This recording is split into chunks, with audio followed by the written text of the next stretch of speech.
Plan B కింద మేము చెప్పినాం మచిలీపట్నం టు విజయవాడ 70 కిలోమీటర్లు, విజయవాడ టు గుంటూరు మరో 40 కిలోమీటర్లు, మొత్తం ఈ 110 కిలోమీటర్లు నేషనల్ హైవే రోడ్డు ఉంది. ఈ నేషనల్ హైవేకు కాస్త అటు ఇటుగా ఈ మొత్తం క్యాపిటల్ ఏరియా కింద డిక్లేర్ చేయండి. మచిలీపట్నం నుంచి ఎంఏ తీసుకోండి, విజయవాడ నుంచి విఐ తీసుకోండి, గుంటూరు నుంచి జియుఎన్ తీసుకోండి, మావి గన్ అని పేరు పెట్టండి. మచిలీపట్నం, విజయవాడ, గుంటూరు, మావి గన్. సరే గన్ అంటే బాగుండదు నీకు, అది జగన్ అనేది గుర్తుకొస్తుంది లేననుకుంటే సరే వేరే పేరు పెట్టండి.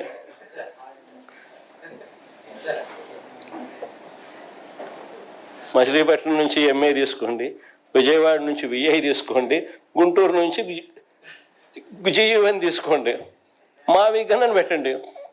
బ్రహ్మాండమైన 110 కిలోమీటర్లు క్యాపిటల్ ఏరియాని డిక్లేర్ చేయండి, కారిడార్ కింద క్యాపిటల్ ఏరియాని. కనీసము ప్లాన్ బి అన్న కనీసం పిక్చర్లోకి వస్తే అట్లీస్ట్ నువ్వు పెట్టే 2 లక్షల కోట్ల రూపాయలు ఈ రాజధాని ప్రాంతంలో అది అయ్యేది కాదు, సచ్చేది కాదు. ఆ 2 లక్షల కోట్లలో 10% పెడితే చాలు. ఈ మచిలీపట్నంకు, ఈ విజయవాడకు, ఈ గుంటూరు మధ్య కనెక్టివిటీ కోసం, రింగ్ రోడ్లు, ఇతరాతర పనుల కోసం, ఇతర మౌలిక సదుపాయాలు, చిన్న చిన్న మౌలిక సదుపాయాల కోసం 10% పెడితే చాలు. ఈ మావి గన్, ఈ క్యాపిటల్ ప్రాంతం ఫ్యూచర్లో ఎకనామిక్ ఇంజిన్ అవుతుంది. విజయవాడ దాని చుట్టుపక్కల దాదాపుగా 20 లక్షల మంది ప్రజలు ఉండరు. గుంటూరులో దాదాపుగా 10 లక్షల మంది ప్రజలు ఉన్నారు. మచిలీపట్నంలో దాదాపుగా 3-4 లక్షల మంది ప్రజలు ఉన్నారు. దాదాపు ఇంత జనాభా ఉన్న, దాదాపు 35-40 లక్షల మంది జనాభా ఉన్న ప్రదేశంలో కాస్త ఖర్చు పెడితే అదొక మహానగరంగా, ఒక గ్రోత్ ఇంజిన్గా ఎదుగుతుంది అని ఆలోచన చెప్పినాం. ఇది నచ్చల, మావి గన్ కూడా నచ్చల మీకు. ఇప్పుడన్నా కనీసం ఉన్నది 10 మంది అయినా అసెంబ్లీలో కరెక్ట్గా మీరు ఏం చేయాలి, ఎందుకంటే అత్యున్నత వేదిక అది. ఏం అడగాలనుకుంటున్నారో, ఏం చేయాలనుకుంటున్నారో చేయండి. అయిపోయింది. ఇప్పుడు అప్పుడు 23 వచ్చినప్పుడు మీరు చెప్పారు 23 స్థానాలు వచ్చాయి, ఇంక అయిపోయింది చంద్రబాబు నాయుడు చాప్టర్ క్లోజ్ అని. ఇవాళ ఏమైంది? మీకు 11 స్థానాలు వచ్చినప్పుడు వాళ్ళు అంటారు మీ చాప్టర్ క్లోజ్ అని. చాప్టర్లు ఏవి క్లోజ్ అవ్వవు. మీకు ఒక ఉదాహరణ చెప్తాను, ఇదేదో నేను ఊహించి చెప్తుంది కాదు. 1989లో, ఇక్కడ సీనియర్లకు తెలిసి ఉంటుంది, 89లో ఫస్ట్ టైం ఎంజీ రామచంద్రన్ చచ్చిపోయిన తర్వాత ఎలక్షన్లు జరిగాయి. అంతకుముందు ఆ ఎంజీ రామచంద్రన్ గారి భార్య జయలలిత ఇద్దరు కూడా పార్టీ నాదంటే నాదని కొట్టుకున్నారు. 89 ఎలక్షన్లో క్లియర్గా 169 సీట్లు కరుణానిధి గారి పార్టీకి వచ్చాయి, 30 సీట్లు జయలలిత గారి పార్టీకి వచ్చింది. కరుణానిధి గారు సీఎం అయ్యాడు.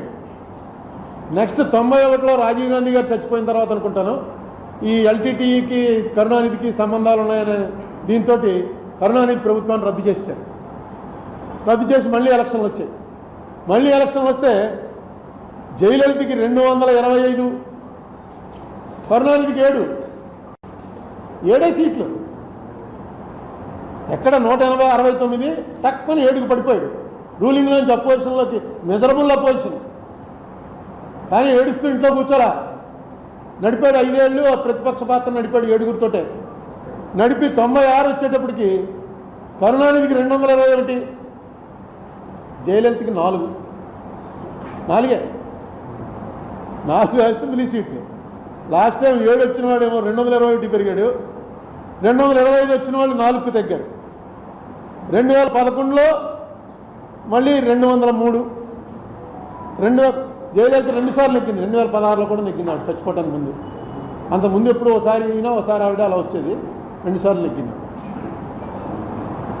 ఈ రాజకీయాల్లో ఎప్పుడు కూడా నిస్సత్వ, నిస్సహాయత ఉన్నవాడు రాజకీయాల్లోకి రావటమే అనవసరం. ఉదాహరణ చంద్రబాబు నాయుడే. ఆయన వయసుకి మొన్న వేసంకాలం ఈ టీవీలో చూస్తుంటే మనకి చెమటలు పట్టేసాయి. ఏంట్రా బాబు ఇంత ఎండలో అలా పడి మెయిన్ రోడ్డు మీద నిలబడి అలా మాట్లాడుతున్నాడు, చెమటలు కారిపోతుంటే మనకే భరించలేకపోతున్నాం. ఏసీ కూర్చుని ఎలా తిరుగుతున్నాడు అంటే ఆ కసి, ఆ రాజకీయం అనేటువంటి ఆ కసి ఉండాలి. నిస్సత్తువ తగ్గిపోవాలి. నిస్సహాయత నాకు ఎవడో లేడురా అన్నది ఉండకూడదు. అలా చేశాడు కాబట్టి ఆయన మళ్ళీ రివర్స్ అయింది. ఇప్పుడు జగన్మోహన్ రెడ్డి కూడా మా వాళ్ళని కొట్టేస్తున్నారు, ఇవన్నీ కూడా మామూలుగా జరుగుతూ ఉంటాయి. ఈసారి కొంచెం ఎక్కువ జరుగుతూ ఉండొచ్చు. జగన్మోహన్ రెడ్డి దీనికి మైనస్కి ప్రధానమైనటువంటి కారణం ఏంటంటే ఆయన చేసినటువంటి పనులు కక్షతో చేస్తున్నాడు అని మిడిల్ క్లాస్ జనం నమ్మారు. ఆయన చేస్తున్నటువంటివి రూల్ ప్రకారం చేశాడా, రూల్ ప్రకారం చేయలేదా అన్నది పక్కన పెట్టి, రూల్ ప్రకారం చేసినా రూల్ ప్రకారం కాకపోయినా ఇది కక్ష పట్టి చేస్తున్నాడు అని ఖచ్చితంగా మెజారిటీ ప్రజలు నమ్మారు. ఇంకా ఏ బడుగు బలహీన వర్గాల వాళ్ళ ఓట్లు నీకు వస్తాయనుకున్నావో ఆ బడుగు బలహీన వర్గాల వాళ్ళంతా కూడా రెక్కాడితే కానీ డొక్కాడని జనం. ఆ జనానికి 50 రూపాయల లిక్కరు 200 రూపాయలు దాటిపోతే తాకుండా ఉండలేని పరిస్థితి అనేక సంవత్సరాల నుంచి అలవాటు చేసాం. సాయంకాలం అయ్యేటప్పటికి ఇంటికి వెళ్ళేటప్పుడు లెక్కర వేసుకుని వెళ్ళడం అలవాటు అయిపోయిన వాళ్ళు ఒక్కసారిగా బడ్జెట్లో మార్పు వచ్చేసింది.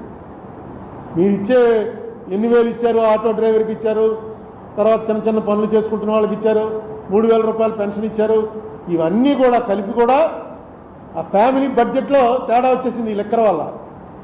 మీకు ఎలక్షన్లు పోవడానికి వాళ్ళకి డైరెక్ట్గా గవర్నమెంట్ తోటి సంబంధాలు ఉండవు. లాస్ట్ టైం కన్నా ఈవేళ బాగున్నావా లేదా, ఎవడు ముఖ్యమంత్రి ఎవడు ప్రధానమంత్రి మామూలు పని చేసుకున్న వాళ్ళకేమీ అది ఉండదు. ఉల్లిపాయ రేటు గురించి ఒక గవర్నమెంట్ పడిపోయింది ఢిల్లీలో. నా బహుశా 70 80లోనో ఉల్లిపాయ రూపాయి ఉండేది 5 రూపాయలు అయింది. అంతే, వాళ్ళకి ఉల్లిపాయ నిత్యావసర వస్తువు తక్కువ ప్రభుత్వాన్ని దించేశారు.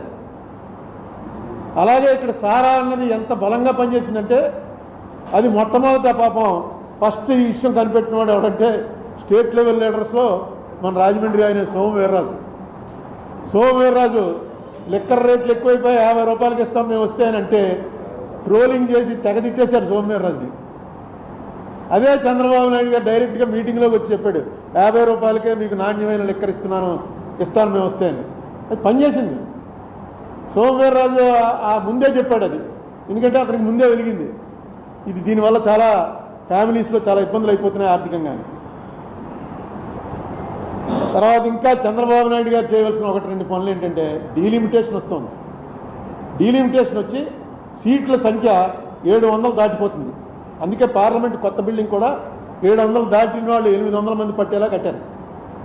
డీలిమిటేషన్లో మన పాత్ర కరెక్ట్గా, ఎందుకంటే సౌత్ మొత్తం మనకి ఇచ్చేటువంటి డబ్బు బాగా ఇప్పటికే చాలా తక్కువ ఇస్తున్నారు. అది నేను అనేకసార్లు మీకు లెక్కలన్నీ చెప్పాను. మనం ఆంధ్ర నుంచి 100 రూపాయలు వాళ్ళకి ఇస్తుంటే కేంద్రానికి వెళ్తుంటే ఆంధ్ర నుంచి మనకి వెనక్కి వచ్చేది 63 రూపాయలు మాత్రమే వస్తుంది. అదే ఉత్తరప్రదేశ్కి 100 రూపాయలకి 120 రూపాయలు వెళ్తుంది, బీహార్కి 140 రూపాయలు వెళ్తుంది. కారణం ఏంటంటే జనాభా.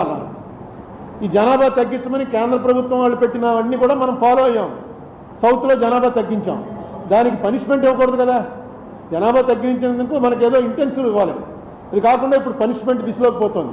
ఇక రేపు పార్లమెంట్లో పరిస్థితి ఎలా వస్తుందంటే సౌత్ అంతా కలిపి 200 సీట్లు కూడా ఉన్నాం, వాళ్ళు 600 సీట్లు పెరిగిపోతారు జనాభా లెక్క.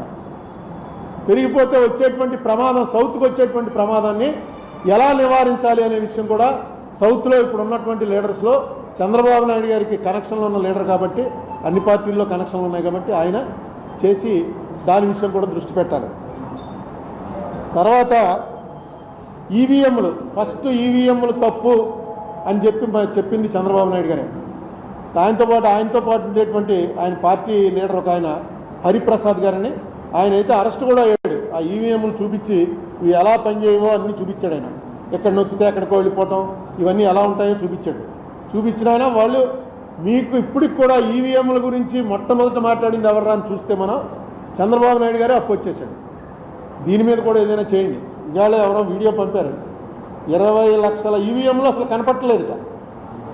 60 లక్షల ఈవీఎంలకు ఆర్డర్ ఇచ్చారు, ఇంపోర్ట్ చేసుకున్నారు, 40 లక్షలు వాడారు. మిగతా 20 లక్షలు ఎక్కడో ఉండాలి కదా.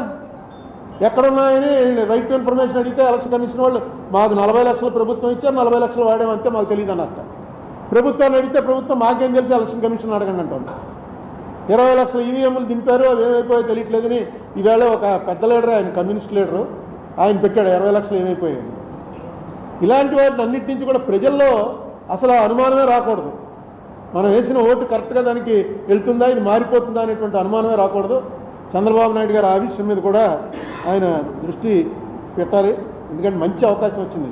బీజేపీ ఎన్డీఏ కూడా, ఎన్డీఏకి ఇండియాకి ఓన్లీ 2%, 2 కూడా పూర్తిగా లేదు, 2% ఓట్స్ డిఫరెన్సే ఉంది ఇండియా గ్రూప్కి ఎన్డీఏకి. సీట్లు వీటిలో చాలా తేడాలు వస్తాయి. సీట్లు బట్టి కాకుండా ఓటింగ్ చూసుకుంటే ఎన్డీఏకి దీనికి కేవలం 2% కూడా పూర్తిగా లేదు, 1.9% తేడాలో ఉన్నారు. ఇది మంచి అవకాశం.